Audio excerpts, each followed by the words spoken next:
Welcome. Have you ever felt a pain in your body that no doctor could explain? A feeling of constant tension or unease that seems to have no physical cause? If so, this story is for you. Join us on a journey with Eleanor, a brilliant architect who built her life on control and perfection. She seemed to have it all, but beneath the surface, she was a prisoner to a mysterious, chronic pain. It was a physical echo of a forgotten event, a silent message from her past that was begging to be heard. But what happens when uncovering one's own trauma threatens to expose the secrets of an entire family? In this story, we'll dive deep into the silent struggle of a woman trying to heal, the fierce opposition from her estranged brother Julian, and the shocking truth that was hidden to protect a mother's fragile dignity. Get ready for a tale of betrayal, sabotage, and an emotional reckoning that will challenge everything you know about strength and weakness. You won't want to miss a single moment of this powerful journey to finally find peace. Is Eleanor's story your story?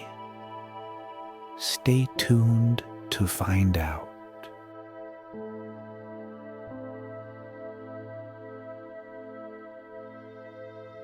Eleanor, a brilliant architect on the rise, stands over a meticulously rendered blueprint, but her focus is broken by a searing, phantom pain in her lower back. It's a familiar, unwelcome guest that arrives without warning. It's not a dull ache. It's a sharp, stabbing sensation that makes her gasp and drop her stylus. It's been happening for months, growing more intense and frequent. A relentless physical echo of an unseen torment. At the doctor's office, she's a study in quiet desperation. The sterile white room, the indifferent click of a pen. It all feels dismissive of her suffering. The doctor, a man whose weary eyes have seen it all, delivers the same frustrating news. All your scans are clear, Eleanor. Your blood work is perfect. He suggests it could be stress, a common refrain she's come to despise.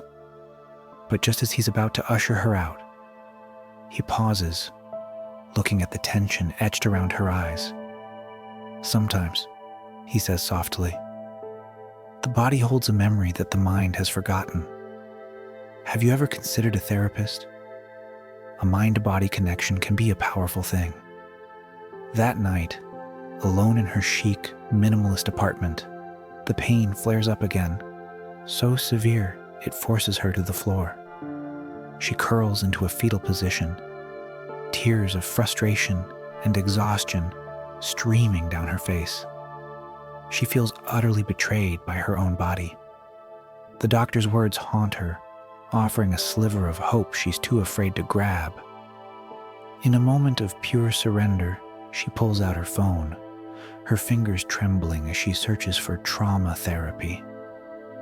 The search results flood her screen, but one name stands out. Dr. Aris Thorne, a specialist in somatic healing.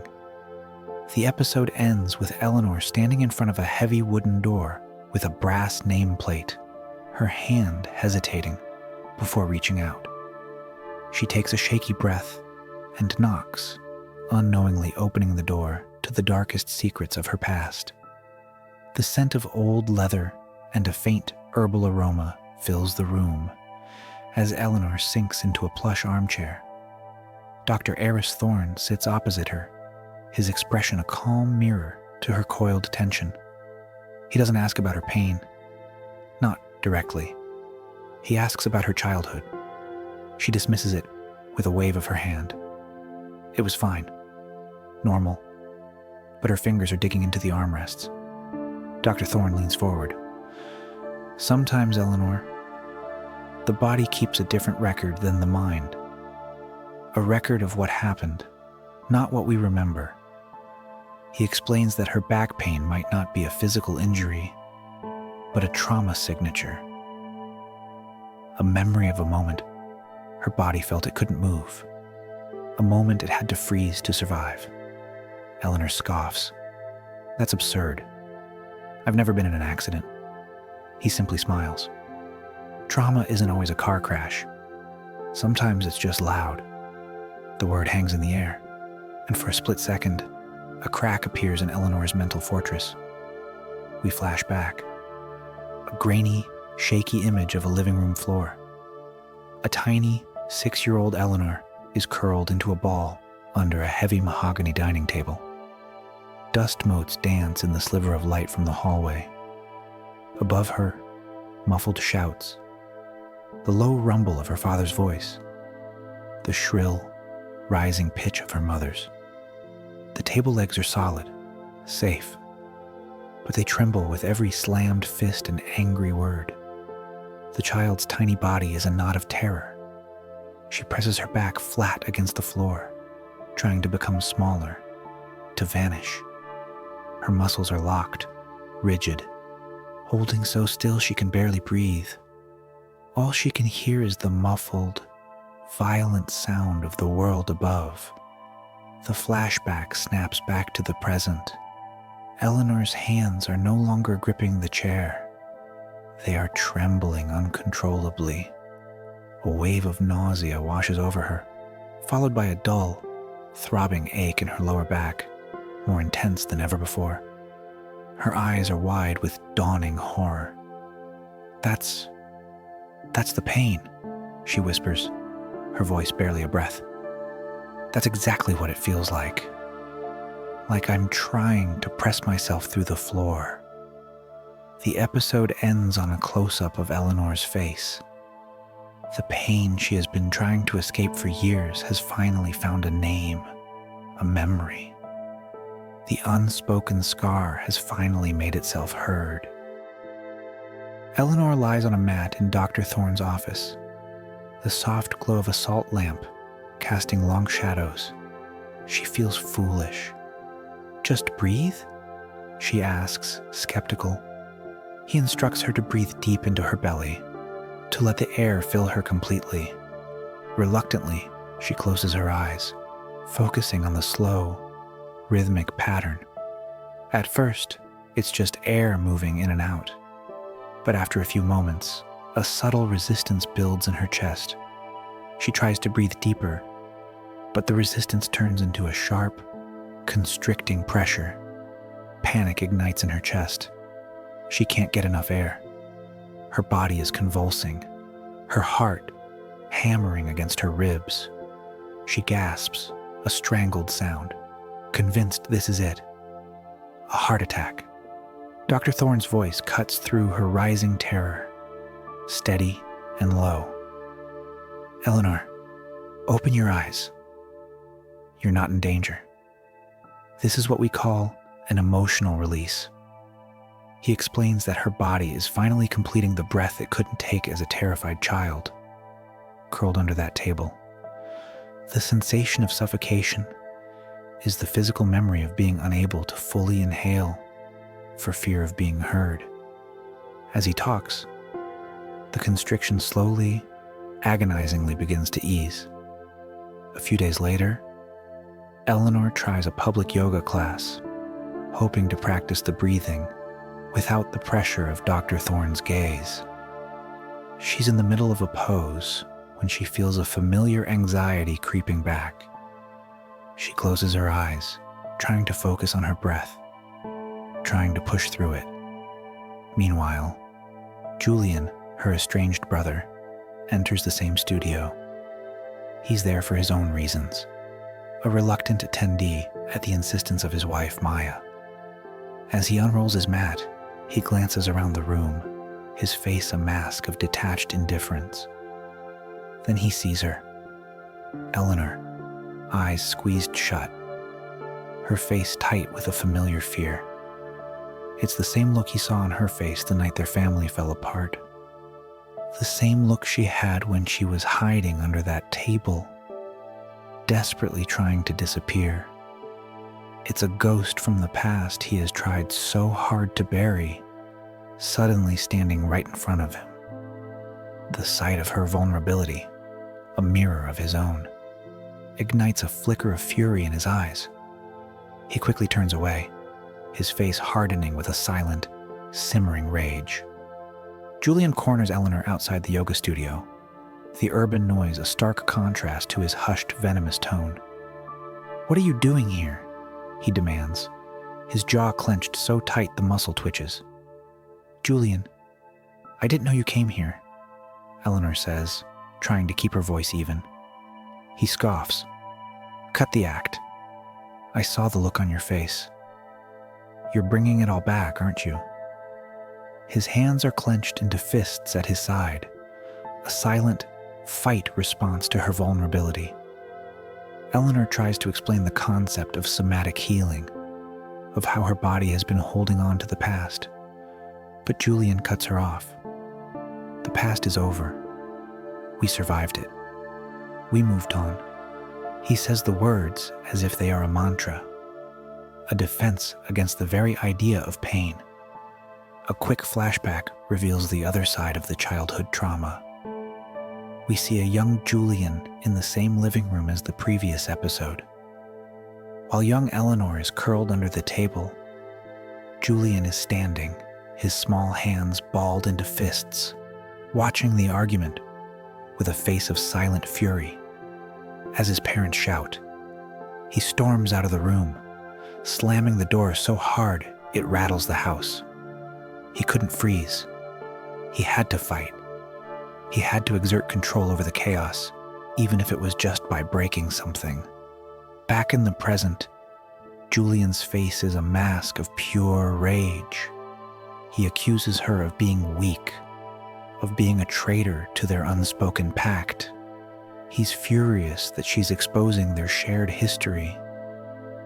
The monster in the family closet, he has spent his entire life trying to keep locked away. For him, her healing isn't a journey.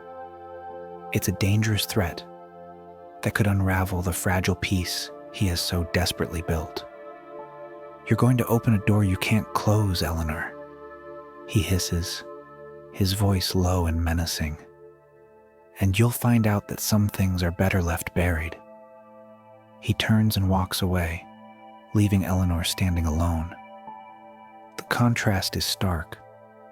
She is beginning to feel her pain to heal it, while he is clinging to his rage to avoid it. The episode ends on her face, a mix of fear, sadness, and a new, unsettling resolve.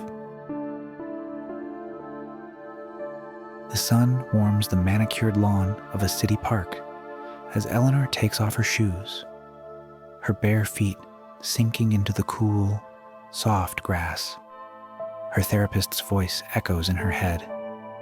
"Feel the earth beneath you. Let it hold you." She closes her eyes, breathing in deeply, trying to ground herself after her tense encounter with Julian. It's working. The tension in her shoulders begins to ease, and for a moment, she feels a sense of peace. Then it hits. A sudden, sharp, searing pain in her left calf. So intense, it makes her cry out. She looks down, expecting to see a gash or a bruise. But there's nothing. Not a single mark. The pain is as real as if she had been stabbed, but it has no physical cause. Her body, she realizes with a jolt, is remembering something. We flash back to a small, panicked scene. Young Eleanor and Julian, maybe 8 and 10, are running barefoot on a rough dirt path behind their house. Their small faces are tight with fear, their parents' angry shouts echoing from inside. Julian, ever the protector, is ahead of her, urging her to go faster. Eleanor trips on an exposed root, falling hard. She scrapes her knee and feels a white-hot pain. A small whimper escapes her lips, but Julian immediately looks back, his eyes wide with a silent plea.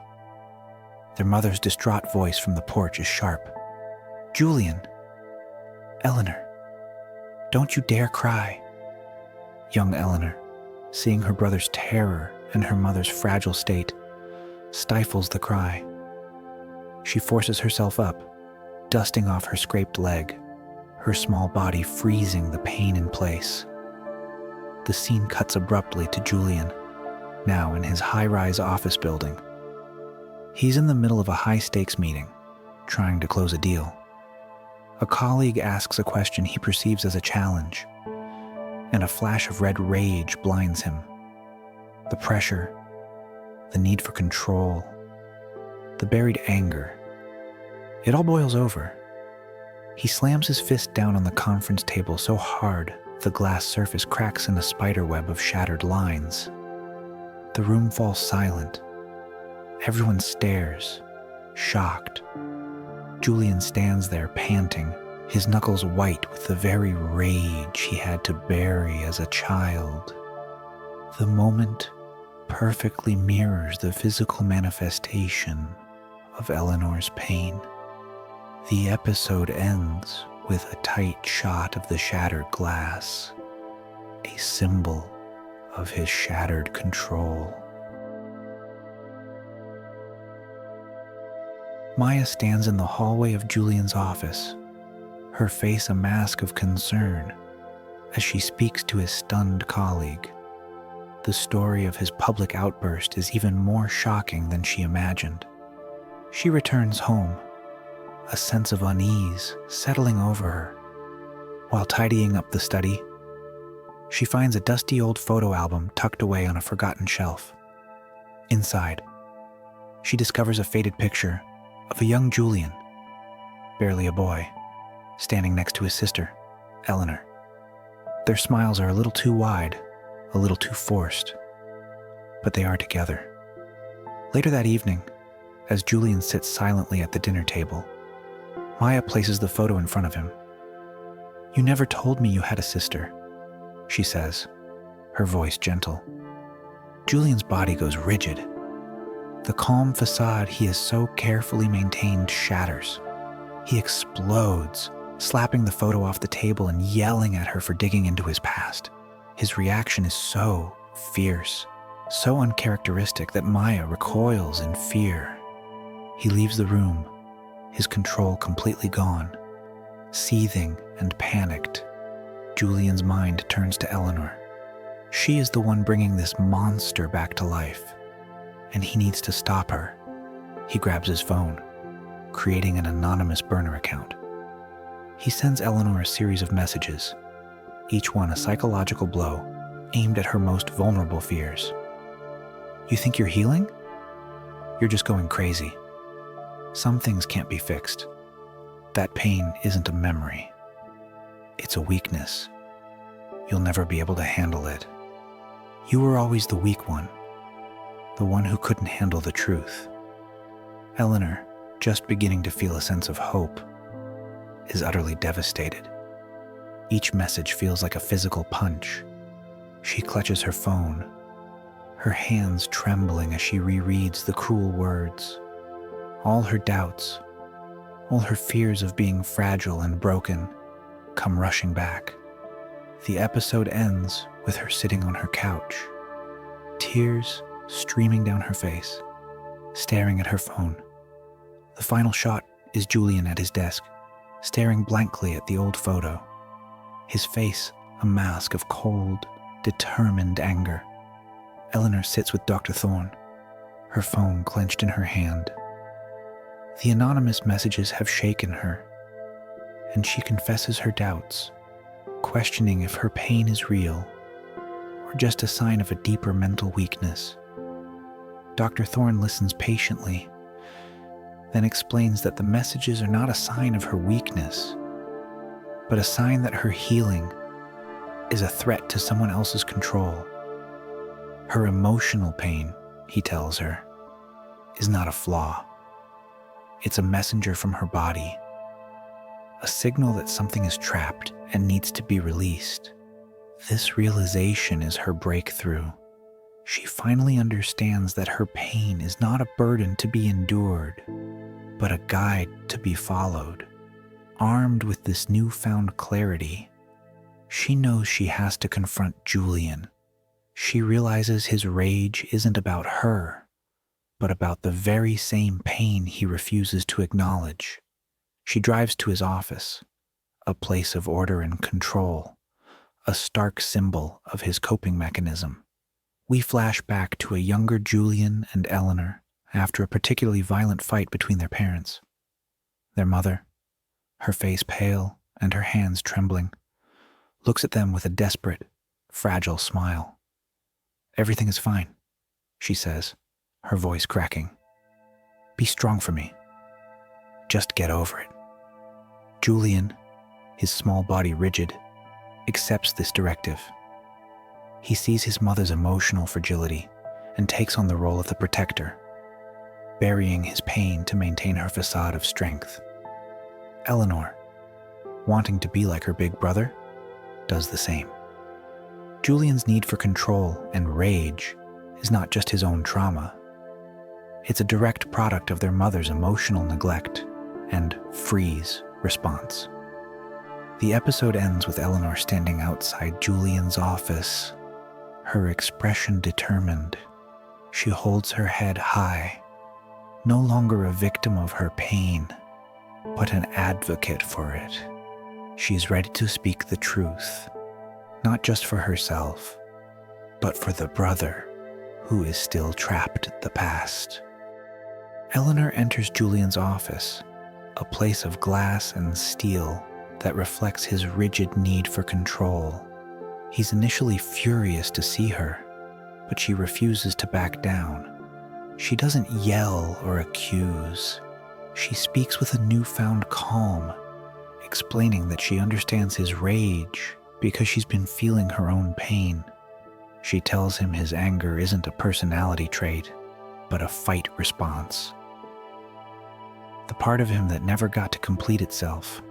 She urges him to feel it, to stop burying it. "Your rage isn't you, Julian," she says softly. "It's a part of you that's screaming for help." For a moment, Julian's carefully constructed defenses crumble. He sees the sincerity in her eyes, a mirror to a shared past he's desperately tried to forget. He tries to dismiss her, to put up his walls again, but her words have already created a crack. In that moment, Julian's body gives out. The dam breaks. He sinks into his leather chair, the fight completely gone from him. Tears, not of rage, but of pure exhaustion and grief, stream down his face. The controlled facade shatters. He's not the angry, powerful businessman anymore. He's just a scared boy who never got to be heard. The years of trapped anger finally begin to pour out.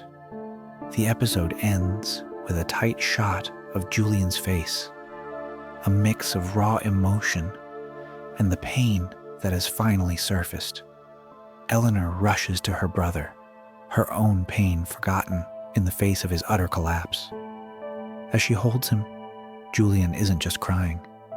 He's sobbing years of suppressed rage and grief. Through broken, gasping breaths, he reveals the shocking truth. He confesses that he wasn't just hiding his own pain.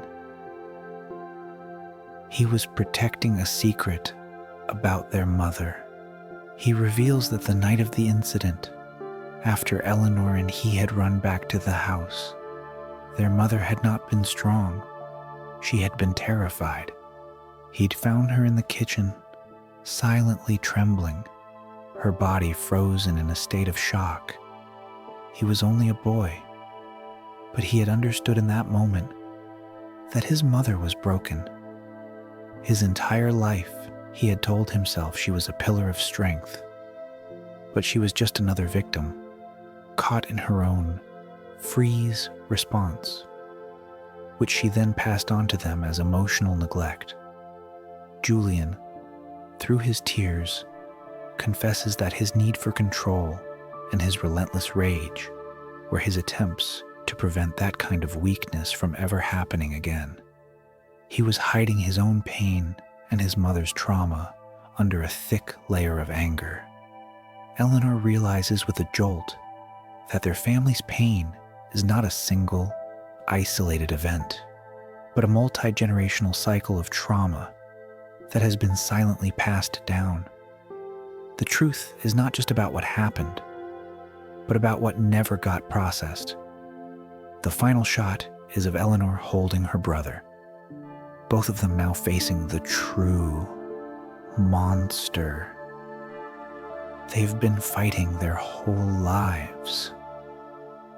The unspoken, inherited pain that has shaped their family's fate.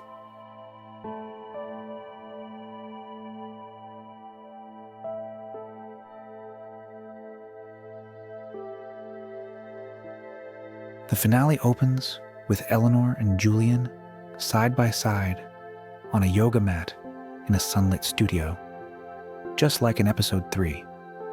But this time, they are there together, their faces no longer filled with fear and anger, but with a quiet, shared determination. Dr. Thorne guides them through a joint somatic therapy session, their first step in breaking the family cycle. As they engage in breath work, the camera focuses on their faces.